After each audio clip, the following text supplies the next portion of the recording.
And now the headlines again. Interpreting for the Neds tonight, Rab McGlinchey. How you doing? At Prestwick Airport today, Her Majesty the Queen warmly welcomed visiting Chief Batalatu to these shores. Aye, this guy's got a jet and everything, by the way. This guy is double minted, right? Batalatu. He must have been battering into something, because see, when he got off the plane, he was out his tits, so he was. Don't you know the difference between the Queen and the Pope, man?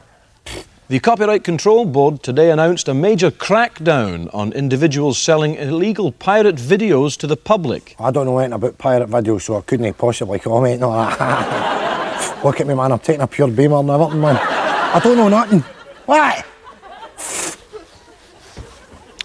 And finally, a bank in the centre of Aberdeen today was held up and an undisclosed sum was stolen. Police announced they'd hope to have suspects rounded up by the weekend. Undisclosed sum, man, that's a lot of cake for a start, right, by the way, because they know exactly how much it is. What happened, right? 5 bears in the back of a van, they breach into the bank, right, tank all the money. $500,000, my mates told me and all that. Police don't know who they are, man. Fannies. Good night.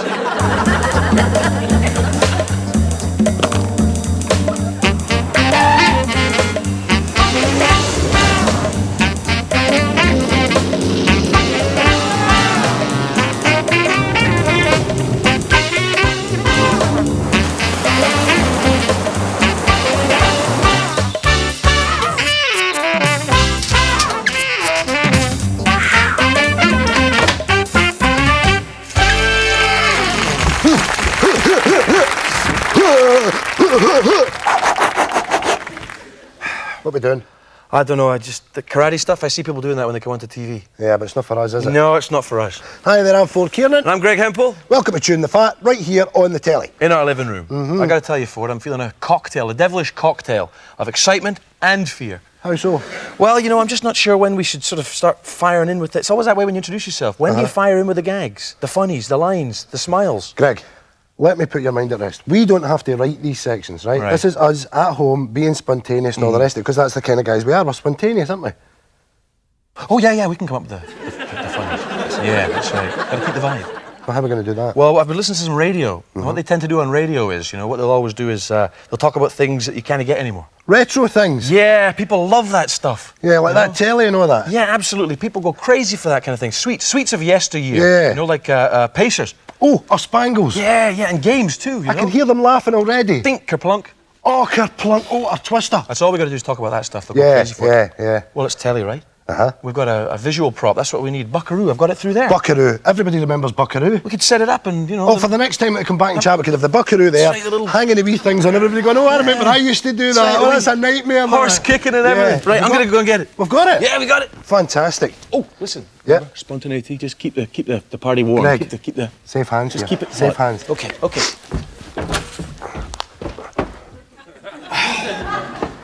I can't find the buckaroo. It's in the cupboard. I know, but I'm Cupboard? in the cupboard. I'm in the cupboard, but I can't find it. I'll come and help.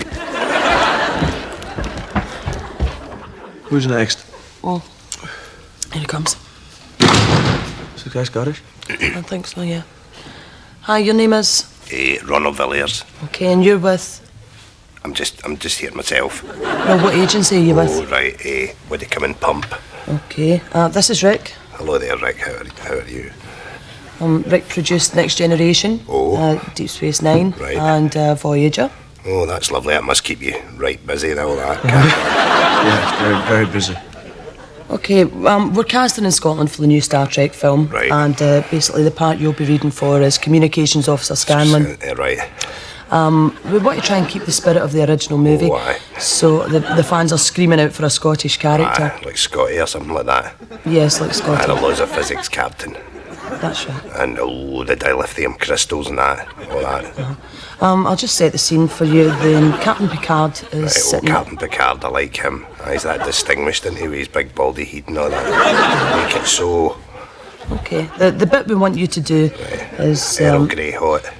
I don't like it myself. It's a nice wee touch set enough. My manty drinks it. It tastes like potpourri to me. I don't... Just listen to...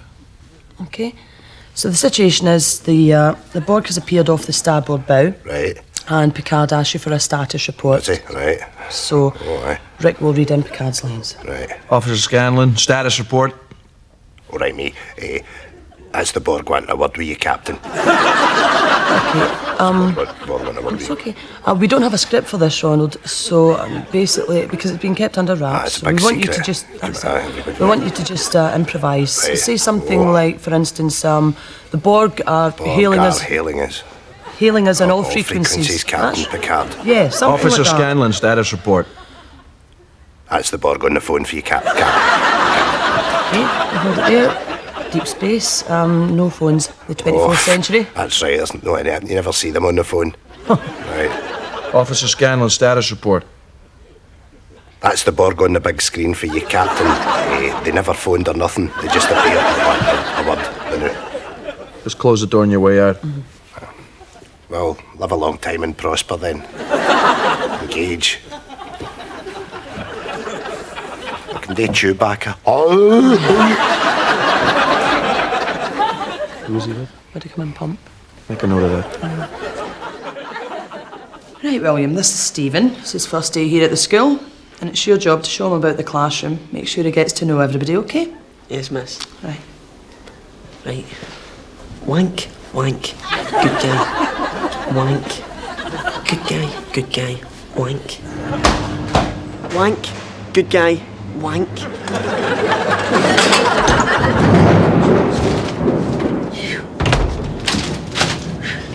Yes, sir. Oh, table for one, please. I nearly didn't recognise you there. Billy Connolly. Aye, the very same, aye. Here, wait. Get your wee tail by the window, eh? Let's shift this couple here. No, listen here, you don't have to do that. Don't do that. Shut it! I'll not hear about it, alright? Come on, you two. Up and get a man a seat. Come on! Up! Come on! Get up! Shift it there! Listen, I'm really very sorry about that. I'm sorry. Do you know who this is? It's the big un, it's BC, it's Billy Connolly. The hell are you two gawking at, eh? He's doing there. Give a man a bit of privacy there. Menu for Mr. Connolly, please! No, listen, I don't need one. I'm only wanting a plate of soup, all right? Just a wee plate of soup, eh? Just a wee plate of soup, like your ma used to make down Anderson way. Aye, whatever, aye. You want a drink? No, I'll just have a cup of coffee, thanks. Come on, take a drink. Drink in the house for Billy, eh? The big un, eh? Calibre. Aye. That's the one you did the adverts for, eh? Bit Castlemaine. Pint of Castlemaine and draft through there. Aye, man. We pint of Castlemaine for the man with a big castle, eh? Just a coffee. You'd up the drink, didn't you? Any drink any more. Clean living big un. Doesn't he touch a drop? He's your booze patter, Billy. Not a new, eh? Say Jobby, eh? Go to say Jobby, Billy. Look, turn it in, eh? Come on, say Jobby, Jobby, Jobby. Say brilliant big un, say brilliant Jobby. Look, wait a minute here. Ricky, away and take your break. Here, I'm just shooting the breeze with a big man. I'll not tell you again, Ricky. Only got break time. Go on. Awfully sorry about that, Mr. Connolly. I'll not be bothering you again. There. Aye, that's all right, no There's bother. your soup there. That's great, thanks a Okay. lot. And I'll take that jacket. All right. Right, okay. There you are. Thank you. What's soaking? Oh, here. Aye, well, it's pelting it there, you know. Well, should have wore your wellies, eh? Because if it wasn't for your wellies, where would you be? You'd be in the hospital or Oh, Good guy. Wank. It's time to head down to the Moss Park Bowling Club, where it's not just jacks and bowls flying this week, the sparks are too. In this week's episode of Bools. Wednesday morning, and it's a perfect day. But a storm cloud is hanging over the clubhouse. Treasurer, Margaret Beattie, is on the warpath.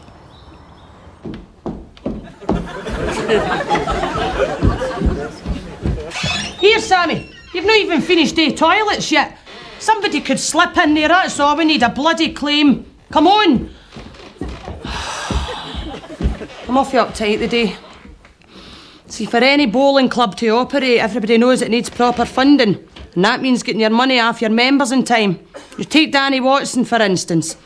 12 years he's been a member of this bowling club, and every bloody year he comes up with some excuse not to pay his dues.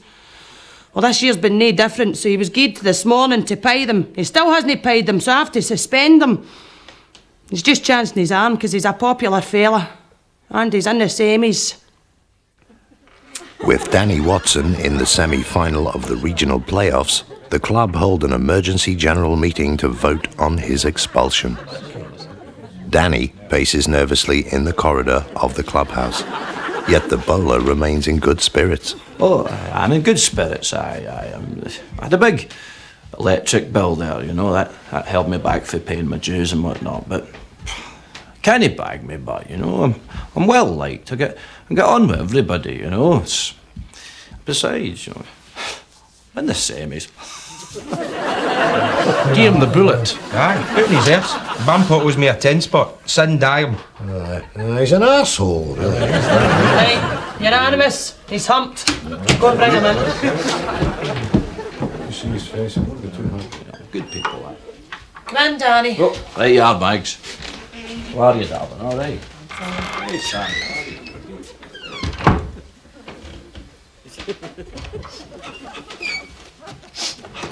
Bampots. What happened? Unanimous, that's what happened. Unanimous, they bagged me. You believe that? Friends of mine. Pete McCutcheon's in there. 40 years I've known that.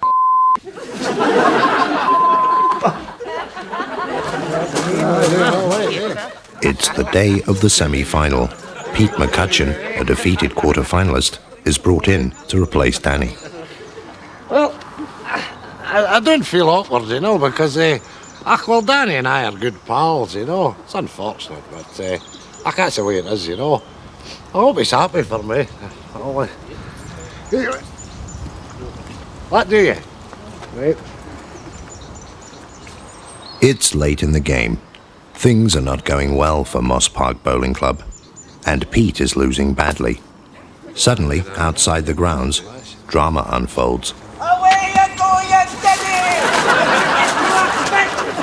Pete McCutcheon's a backstabbing bastard that couldn't bowl for toffee! Mr. Watson, please, we'll phone the police. You've taken away my one pleasure in life, you arsehole! You're an arsehole! I'm Jane Finiston! It's £10 cheaper! I'll see you in the semi-final next year, McCutcheon, you backstabbing rat that you are! Next week, Pete gets a new set of bowls. Is that right? Margaret becomes a grandmother That's for the great. 4th time, That proud. and the clubhouse mysteriously goes on fire. In pools.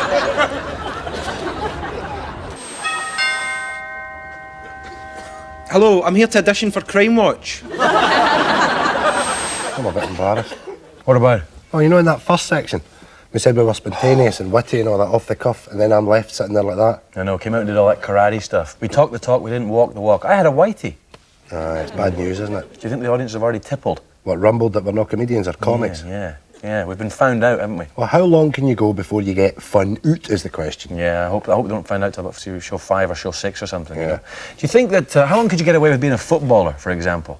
Oh, 2 minutes. Pretending to be a footballer? 2 minutes. Yeah? Yeah, I'd be there in the strip, I'd be running out there in front of the stadium and all the rest of it, and all the people would just go, hey, you, fat boy, no, you can't do it, off. I think you can extend that period of fraudulent behaviour by, you know, when the ball gets passed to you, just trap it, doesn't involve a lot of movement, and pass it on, and you get a round from the 50,000. So you think you get longer than 2 minutes? I think maybe 4 or 5 before they tipple. Concert pianist. Ooh, no, see, that's a tough one for you, because either you can play or you can't. No, you see, I think there's a thing you can do, right, to get away with that. Right, you go out there, you're in the tux, swallowtail coat the whole bit. Lights go down. Lights go down, everybody, ooh, like that. Brrrr.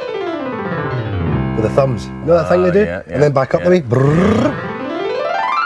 So that's you bought some time. Yeah. Then you can do that jazz thing with the one note. Ding, ding, ding, ding, ding, ding, ding, that's ding. good. So you can buy some time About that way. 6 or 7 minutes. Or you could extend that period once again by coming out and sitting down with your tucks and tails, and you go like that just about to play, because you can't play because you'll be rumbled as soon as you do. Then you turn to the audience and tell an anecdote. An anecdote. I remember the first time I played here. Fireman. Fireman. Well, all you have to do really with a fireman would be master the pole. Ah, the pole's a piece of Up nonsense. and down the pole, up and down the pole. The hat, the uniform. Days, Yeah. you could get away with that for days. Yeah. As long as you remember to hold the hose right when you're putting the fire out. Yeah. You know? But you Because would there's get- procedure for that. No, I know, but you get rumbled eventually. How so? Well, because I would turn up, I'm the boss, right? I would turn up, there you are. Hosing Yeah, whole bit. And I'd say, hey, what you doing? and putting the fire out. And you're standing there pointing it to the van, giving it a wash like an idiot. Oh, doomed. Rumbled. That's the last time your cat bothers my pigeons. Okay, it's just a few minutes about the Americans in Glasgow, Betty. Your thoughts, memories, happy or otherwise? Oh, aye. Is that thing running, son? We running? Yes. Right. OK, Betty, it's 1943. The Americans have descended on Glasgow. How did they fit in? Oh, they fitted in very well. See, the only experience we had of the Americans was going to pictures and seeing Humphrey Bogart and Jimmy Cagney and that. I mean, we were fascinated with them. Big, good-looking boys, so they were. But a lot of folk weren't happy with the Yanks being here because your boys were away fighting. And there was us out at the dancing with them all the time. I mean, me and my pal Rose were never after them. Because they had money, you know, and they could buy you a drink and show you a good time. And anyway, what was I meant to be doing? I mean, my Charlie had been away for 3 years and I was absolutely ganting for it. Stop it. Betty, it's a tea time show, fond recollections. Maybe not use that word. Yanks? Ganton. Oh, sorry, son, right, yeah. Right, off you go. Right, well, see, you couldn't get nylons. You had to draw a line up the back of your legs so it looked like nylons. But you could get nylons off the Yanks, and money. You could get money off them and all, money for things. Can you say that, Betty? Just keep it light, please. Light, happy memories. But there were happy memories. I mean, that's the thing, even though there was a war on you, you had to make light of it. You had to see the funny side. It's all right, we just have to watch what we transmit. Sorry, son. So, Betty, there was a funny side to it all, wasn't there? Aye. And the funny thing was, there was my Charlie away in Tobruk fighting for king and country, and there's me and Rose round the back of the barrowlands with our skirts round our necks getting pumped rotten. 30 cows, he used to call it, but we weren't caring. That's the end of the interview, thanks, Betty. The Americans were hung like ducks. That's enough, thank you very much, Betty. Continuing our season of tartan briefs at 11:15, the heartwarming tale of Glasgow street urchins in The Gangy. It was only a spinning top, but to me, Jenny Maguire's spinning top was the magicest spinning top in all the Gorbals. How I wish she'd bring it to the Gangy at 6, but she had to go a message for old Mrs. McGuinness. Tartan briefs, boring mints, shot from queer angles. This whole floor's pensions. This is where the packages are sent out from. All right. Many people work on this floor. 12, all management, but wank.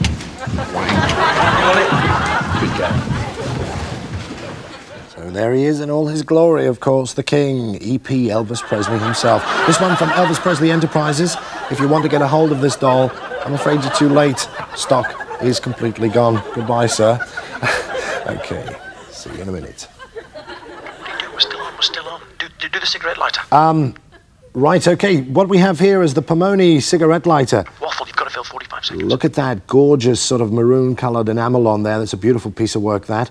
What can we say about this? Well, it's good for lighting cigarettes anytime, anywhere, anytime you please, in fact, with this one. Bloody marvellous, Richard. You can light fags with it. 34 Okay, seconds. what else can we say about the Pomone lighter? Well, let's say all the lights go out in your house, which is always a trouble, and you want to try and find the fuse box. This little guy is going to get you there. What an arsehole you are, He's Richard. going to help you with those lighting problems. A monogram, of course, if you want to put a monogram on a thing like this, of course you can. A little gold bar on the front there. You can put your own name or your loved one's name or indeed a friend who enjoys a fag or something like that.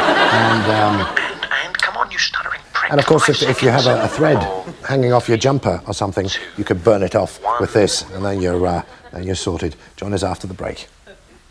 Richard. That was close, wasn't it? We went into the break a minute and a half ago, just after the Presley doll. You lousy bastards! Just unbelievable. Back on air in 5, 4, 2, 1. Hi there, welcome back to QSC. You join us again, and here we have the Pomone gas lighter. What a little piece of work this is. Absolutely gorgeous.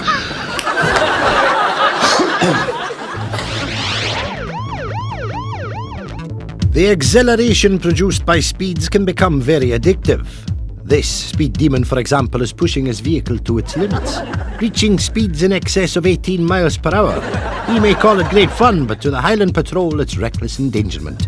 A £25 fine and 3 points on his licence soon brought this space cadet back to earth. Well, that brings us to the end of our snooker semi-final coverage here at the Crucible Theatre. So now let's have a look back over the last couple of weeks at a few of the lighter moments that have made this tournament so entertaining.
Here, we're not getting anything to eat.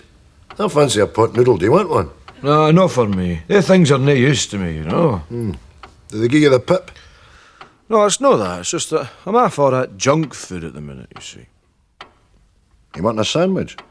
No wanting anything, you see. I've got my drink here. That'll do me. So you're not hungry? No, I'm not hungry. I'm laying off the food at the minute, you see. I'm sticking with this. You're not on a diet, are you? You don't need to lose weight, you. Aye, I do, Jack. I've got this kite here, you know. I've got to get it trimmed down. You're just on the apple juice, eh? Is that an apple juice diet? You're not meant to take just the one thing in a diet, you know. I was on a banana diet once. Left me all bound up like a geisha girl's feet. It's no apple juice, Jack. Well, what is it? Urine. Eh? Urine? You're drinking number one. You're drinking urine. Aye. What in the name of hell for? I have my reasons. Oh, well, this'll be good, eh? Reasons for drinking your own pish. Right, well, I'm sitting comfortably. Where you go? Ah, it's no big mystery, Jack. It's holistic medicines I cry it. Holistic medicine? Whose is it? It's mine! The bloody hell do you think I got it, eh? Eyes if he next door. Or in a cup of milk's one thing, Jack, but... You have to guzzle that every day? Aye, every day one tumbler. Rids the body of all the toxins, you see, you know. Oh, does it now? That's supposed to be good for you. Well, you never know the minute, eh? Well, give us a sip.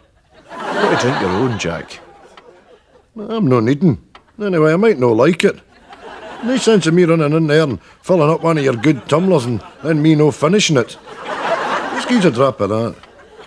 Well, here you are.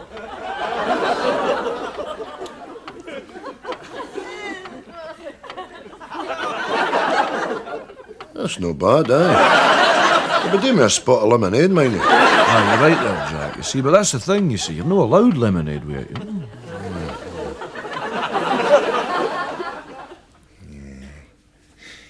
Wank, wank, good guy, wank, good guy, wank, wank. Oh, here we go. Richard Whiteley's introducing the guests. I love Countdown. You two are getting beat today. Can you not just enjoy the game, Harry? The game isn't about enjoyment, Linda. It's the competition that's so engaging. Ooh, engaging. Good word, Harry. 8 letters. Right, here we go. B, M, I, X, R, E, I, N. Another N. They're tough letters. Tough for some, Linda. Tough for some. Man, these letters. Linda, please, go on and no read out the letters as they come out. We can all see them, eh? There's not any blind people in here. Not that I can see. Can you, George? Play the game, Harry. Right, how many have you got? I've got 8. How many have you got? My word's a belter. It's... Good, good. Can you try and contain yourself and not blurt it out so that George can tell me how many he's got? Carry on, George. Same. 8. All right. So what's your word? My word's renminbi. Well, you clam up for just... Hey, renminbi? What in the name of hell's renminbi? Get lost, you're not getting that. That's what I've got. Hey? All right. Well, what does it mean then, Linda, renminbi? Well, it means the... Hey, George, if you don't mind, just for a wee second. I know you know what it means. Right, Linda, what does renminbi mean? Well, I don't know what it means, but I've definitely heard it being used. It's a word. All right, you don't know what it means. Well, that's not exactly good enough, is it? You need to know what the word means. No, you don't, Harry, as long as it's in the dictionary. Wonder what kind of world it would be if we just went wandering about, uttering words we didn't know the meaning of. A fairly foolish world, wouldn't it, Linda, Where's my dinky-doo? Oh, it's in the rumbly-bumbly. Oh, by the way, what is a dinky-doo? Oh, I'm not sure, but I know it's a word. Exactly, no points. Renminbi is the currency of the old Republic of China. That's it, Chinese money. Well, that's right, Chinese money. Look at you hoovering that off of George there, Taking it as your own, passing it off as your own information. It is a word. Well, fine, you both have 8 points. Fine. What was your word, Harry? Bin. Oh, that's right, a receptacle for refuse. Here, receptacle's a great word, eh? Oh, shut up! Well, there's our end of show cardigans donned. Yes, and very nice they are too. It's comfy? Mm-hmm. Good, good, good. Listen, what's the policy on swearing in this show? Oh, I think we should adopt a policy of non-swearing. Nothing? No, we shouldn't swear. Okay. If I get the urge to swear in one of these sections, I'm going to say, heck fire! Or flipping. Oh, that's good, yeah. Or I might say to you, tarnation for you. I don't know where you're coming from. Oh, on I that like one. tarnation. It's an Americanism, aye. Yeah, Or yeah. you blinking monkey. Yeah, that's good too. Yeah, you enjoyed yourself then? Oh, I've had a great time. It's been the dog's bollocks. Easy. You got to be in more suggestive, more subtle. After everything we just said about swearing. Oh, like the mutt's nuts or something. That's the one, yeah. The Doberman's danglies. Yeah, the canine's cojones. Yeah, or the Pekingese's plums. Yeah. The boxer's bonbons. The whippet's walloper. Hey, that's a bit strong. It's too much. Good night. Godspeed. I tried for this, you know. Couldn't get in it.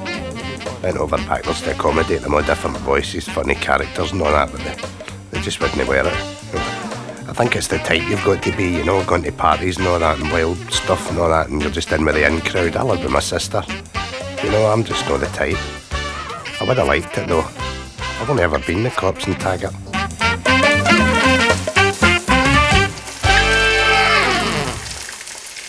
Time now for the weather forecast for Scotland, and tomorrow will be a very mild day everywhere. Apart from a couple of showers around the west coast, it will be dry across the whole country with very light winds. Temperatures will be especially mild for the time of year, reaching around 15 degrees Celsius, that's 59 Fahrenheit. Watch out though for a massive space goblin who will melt the whole country with his eggy space wind. The summary then, a mild day with chances of goblin. And that's the weather forecast.